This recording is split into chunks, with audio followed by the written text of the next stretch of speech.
Hello YouTube and welcome back to another Dare to Game video. Today we're playing Elden Ring and we're doing another weapon video, and today's is top 5 spears and where to get them. So this is just the standard spears, not the heavy spears, and there are a lot of great ones in the game. In fact, one of the best weapons as far as cheesing bosses goes is actually spears. You pair them with a heavy shield and it blocks pretty much all physical damage, and you can just keep jabbing them, so it's actually a really fun way to cheese tough bosses. So a little pro tip there, I think a lot of people are sleeping on spears, but they're actually one of the best weapons in the game. So this rating is going to be based off of max attack power, so the damage they can do, special attacks if they've got them, guarded damage negation, all that good stuff that makes them a good weapon. And of course, I'll also be showing you where to get them. So we're going to start it off with number 5, the Rotten Crystal Spear, which you can see I am wielding here. It is just the rotten version of the regular Crystal Spear. So like all the rotten weapons in the game, it's pretty similar to the original, just with the added benefit of being rotten. As far as stats on this one go, we have a max attack power of 727 and an average guarded damage negation of 32.2. This one, for attributes required, 10 strength and 16 dexterity and 16 intelligence, so not ridiculously high. Obviously the intelligence is something not everyone's gonna like, but it's not that high of an intelligence requirement. As far as passive effects, we have that it causes Scarlet Rot buildup, 55 points of that, so like I said, pretty similar to all rotten variants of weapons. It's basically exactly the same as the standard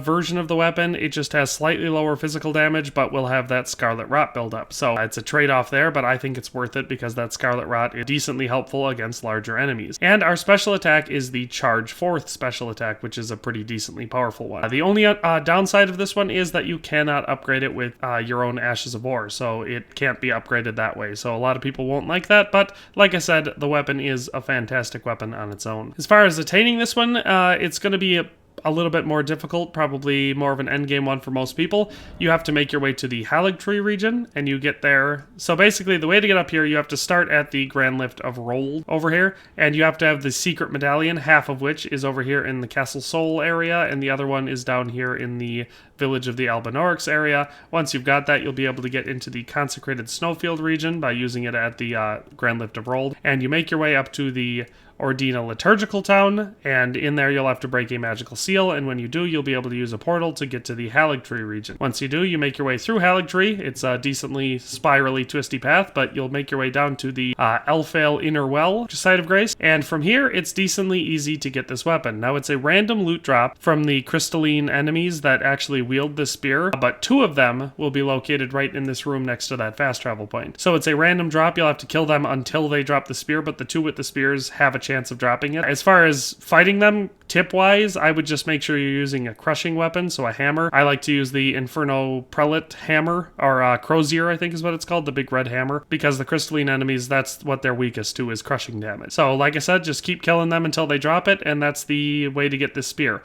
Obviously, there are other enemies around the map that you can kill for it, but these ones are right next to a Site of Grace, and there's 2 of them, so it's just the easiest place to grind for getting it. So that is how you get the spear. As far as using this weapon goes, like I said, the most effective way to use spears is to pair them with a tower shield, and in doing so you'll negate a lot of physical damage, and it allows you to just hide behind it and, you know, keep jabbing and everything. But outside of that, you just saw we use some quick light attacks. As far as heavy attack goes, we've got... It's a spear, so obviously it's a thrusting weapon. If you do the jump, it just does a downward stab. If you're standing and you do a charged attack, it just kind of skewers through, so nothing too erratic there. As far as the two-handed stance for this one goes, it's the Charge Forth one, so basically you just charge forth and it does a thrusting stab, so it's really quick. So obviously doesn't do the best at breaking shields, but it's a decently powerful attack. I enjoy it. The spear itself does a ton of damage, and like I said, if you pair it with the tower shield, it makes you as close to being invincible as you can in the game. So it's a fun way to go. So that is number 5, the Rotten Crystal Spear. Let's move on to number 4. All right, so for number 4, our second one on this list, we have the CLAYMAN'S Harpoon, and it's got a pretty standard spear-looking look. Obviously, it's got a rope around it. That's supposed to be for the harpoon, so the idea being that you can hold onto the rope, throw the harpoon, and then use it as a mid-range weapon. Unfortunately, it doesn't work like that in the game, or at least I haven't figured out how to make it work like that in the game, so it just functions as a regular spear. As far as the stats on this one goes, we have a max attack power of 746, a average guarded damage negation of 33.5. Attributes required to wield it, we have 12 for strength, 12 for intelligence, and 10 for dexterity. No passive effects on this one, but it does have the impaling thrust two-handed stance, which is a pretty fun guard-breaking attack, and we can upgrade it using Ashes of War, so it can actually be upgraded to fit your personal playstyle. Honestly, Honestly, pretty solid weapon, one of my favorites to use in the game, and I think it looks pretty cool. Definitely a great weapon in its own right. As far as how to get this weapon, this one, again, is going to be a random loot drop, but it's actually quite a bit easier to get this one, at least in my opinion. So you're going to have to make your way down to the Ainsel region, the Ainsel River region here, and make your way over to the Old Palace. So I like to just come to the Ainsel River Sluice Gate site of Grace. And then you're going to be looking for Clayman enemies. And so you're just going to go down the lift, and then these are the Clayman enemies. There's quite a few of them in here. You can see some down there. But through that doorway over there, there's even more. Basically, you need to see, like this one walking towards me, they need to be wielding a spear. And then they just have a chance to drop it. So basically, to get this weapon, all you're going to need to do is make your way to this region and just keep killing Clayman until you get it. Eventually, one of the ones wielding a spear will drop it. Again, for using it, it's going to work basically like all other spears. Pretty standard, quick jabbing attacks. Not great at breaking in their own right, but that's what the two-handed special attack is for. So it's pretty great at breaking through guards. So the two-handed impaling thrust attack works decently well at negating the one weakness of the spear, which is the fact that it can be blocked decently easy with, you know, by people using shields. So we'll have this guy have his guard up. And see, it just kind of plunges straight through. So the two-handed stance is pretty dang great, and obviously on its own, it's just a really good spear. Strong attacks and light attacks, all very powerful, and like I said, paired to the tower shield makes you pretty much just a little tanky. Just a great combo. So yeah, that is number 4, the CLAYMAN'S Harpoon. Let's move on to number 3. Alright, and so for number 3, we have the INQUISITOR'S Girandole, I think is how you pronounce that. It's a pretty unique-looking trident-type weapon that's got, I guess, flaming spear tips. They kind of look like candles on the top of it, which is probably what they're supposed to be. So it's a very unique-looking spear, but other than the appearance, it functions mostly like a normal spear. As far as stats on this one go, we have a max attack power of 858, an average guarded damage negation of 36.7. Attributes required to use this one are 18 strength, 15 dexterity, and 16 faith. Not ridiculously high requirements at all there. We do have a passive effect, and that effect is that it causes a blood loss buildup, so 50 points of that. Our two-handed stance is again the charge fourth, so the same as our first one, the Rotten Crystal Spear one. And unfortunately, this one cannot be upgraded with Ashes of War, so that's a downside of this one. But it's a pretty great weapon, does great damage, has a cool passive effect, so that blood loss is going to be really useful, and also deals fire damage, so fire damage is useful against a lot of enemy types.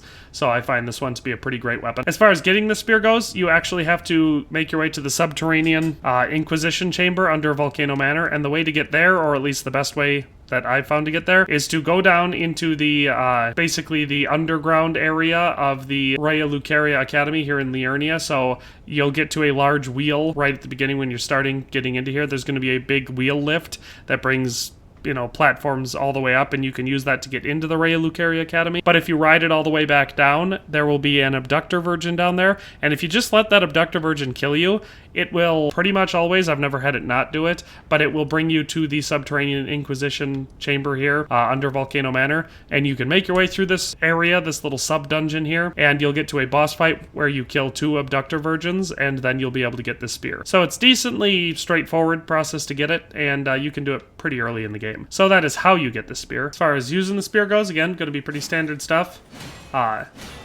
Not great at breaking through shields, but it jabs pretty quickly and does decently high damage. Here's our jumping heavy attack. Like I said, you can see that it does the flame damage, which is also very, very nice. Again, I'm going to mostly recommend you pair it with a tower shield, as all spears are basically, it's the best combo for them. Even the heavy attack from this guy can't fully puncture our shield when we're blocking.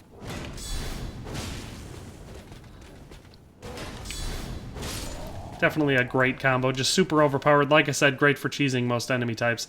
And again, for our special attack, like I said, we're going to be using that charge fourth attack. So it pushes you forward, does a quick attack, and as it goes through, it'll do quite a bit of damage. So if we start it closer to a person, you can see it hits damage the whole time. Oops, we missed him that time. But yeah, pretty decent weapon. I definitely enjoy it, and if you like spears, then this one is definitely a great one to try out. That is number 3, the INQUISITOR'S Girandole. Let's move on to number 2. Alright, so at number 2, we have the Death Ritual Spear, a pretty unique looking weapon. Would probably not make a very good spear in real life, given the fact that it has all these extra points facing forward, which would make it incredibly hard to puncture anyone with it. But it's, like I said, got a pretty unique look to it. As far as stats on this one go, we have a max attack power of 839 and an average guarded damage negation of 35.5. Attributes attributes required to wield this one are 14 strength, 18 intelligence, and 20 dexterity. We have no passive effects, but we do get the Spear Call ritual, which is a pretty dang powerful two-handed stance, and unfortunately this one cannot be upgraded using Ashes of War. So it's got downsides and upsides. That Spear Call ritual's a pretty dang good attack, so I definitely like it, and it's what helped it gain this spot on the rating list. And of course, obviously, it's got a pretty dang high max attack power, just standard damage-wise. So pretty dang good weapon. As far as getting this one goes, you have to kill a Deathrite bird in the mountaintops of the Giants, so you can see where we are right on the map here, pretty close to Castle Sol up here. Right where I've got this marker, if you make your way to over here, a Deathrite bird will spawn and attack you, and when you kill it, it will drop this spear. So that is how you get this weapon. Again, not going to see anything too unusual for using this weapon. Pair it with a tower shield is going to be your best bet. Keeps you nice and safe and gives you that excellent reach. Here's our strength attack. Pretty powerful. Just do a standard standing strength attack here. Oops. There we go. Oops. Used the special attack for my shield on accident there.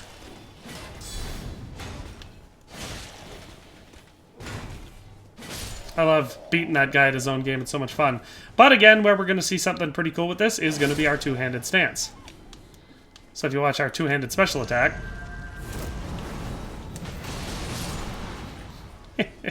we get to shower down some spectral spears on people, which deals for a pretty decent attack. So, definitely a great weapon, like I said. Has all the advantages of regular spears, but also has a pretty cool, somewhat mid-range, magical ranged attack, which I definitely enjoy. So that is number 2, the Death Ritual Spear. Let's move on to number 1. Alright, and so for number 1, we should have one that really shouldn't surprise too many people, the Bolt of Gransax. It's one of the game's legendary weapons. Very, very good weapon. So obviously we've got a very unique look. Also, again, probably a pretty bad spear. I mean, it does come to a point at the end, so I guess it would work. But its very, very unique shape and style would make it not so effective in real life. But it does look pretty cool, so I could see that argument. As far as stats on this one go, we have a max attack power of 856 and an average guarded damage negation of 40. For attributes required to use this one, 20 strength and 40 dexterity, so you don't actually have an intelligence, faith, or arcane requirement. So it's actually one that can be used just as your average bonker. Not bad there. No passive effects on this one, but it has an extremely powerful two-handed stance. The Ancient Lightning Spear is a very powerful ranged attack that you can use with this weapon, and unfortunately you cannot imbue it with your own Ashes of War, so again, it cannot be upgraded to give you an extra bleed effect or something like that. So that's a downside, but honestly, I think the weapon definitely makes up for it. As far as getting this one goes, it's actually not that complicated, but you cannot get it if you have already progressed too far in the main story, so you're going to want to make sure you get this the first time you go to the capital. Basically, I'm just up here by the Erdtree Sanctuary. You make your way down here and take this elevator down. Once you're down the elevator, you just come down these stairs, and then you're going to take a left and go down these stairs, and then you can see that the larger version of the weapon is stabbed into the ground right there, and so you're going to be trying to get up on top of that. And if you look, there's a little building you can get on down here, so we're going to want to jump over this, down onto this wall, and then you just walk up the thing. Careful, because you might fall off, which is annoying, but you walk up it until you get up over this ledge, and then it'll be right here. So I've already picked it up, clearly, because I have it in my hands, but this is where you'll find it. So like I said, not that hard to get, one of the easiest legendary weapons to get in the game, and in my opinion, the best spear you can have. So that is how you find it. As far as abilities on this one go, again, you're not going to see anything too ridiculously impressive. It is not great at puncturing through block, but is a quick jabber and does decent damage when you're not obviously being blocked by a shield. Here's our jumping strength attack, 1600 damage there, not bad. Here we'll do a standing charged attack. Almost 2000 damage, so again, pretty dang good. I just love how powerful and cheesy this combination of spear and shield is. I never ever get sick of that. But again, where we're going to see something actually special about this weapon is going to be its very, very powerful two-handed attack. So you're going to see here, we'll do it. We'll just charge it up. And it launches an extremely powerful bolt of lightning magic attack. So, I mean, that one dealt 3000 damage. 2500 there. So, definitely a cool special attack, adds a lot of versatility to this weapon. Like I said, spears, especially when paired with a tower shield, make an incredibly effective melee option in this game, but this one also adds an incredibly powerful magical ranged attack that actually doesn't have an intelligence requirement to use. So it's very, very overpowered, definitely the best spear in the game, at least in my opinion, and it's actually pretty easy to get as long as you've made your way to the capital. So that is my list of the top 5 best spears in Elden Ring and how to find them. Hope this was useful, but we'll see you next time. Thanks for watching another Dare to Game video. If you liked this video, please leave a like and a comment. If you haven't already, be sure to subscribe to the channel. If you like my content and would like to support this channel, consider becoming a member today for as little as $1.99 a month. It makes a huge difference. But in any case, thanks for watching and have a nice day. I'll see you next time.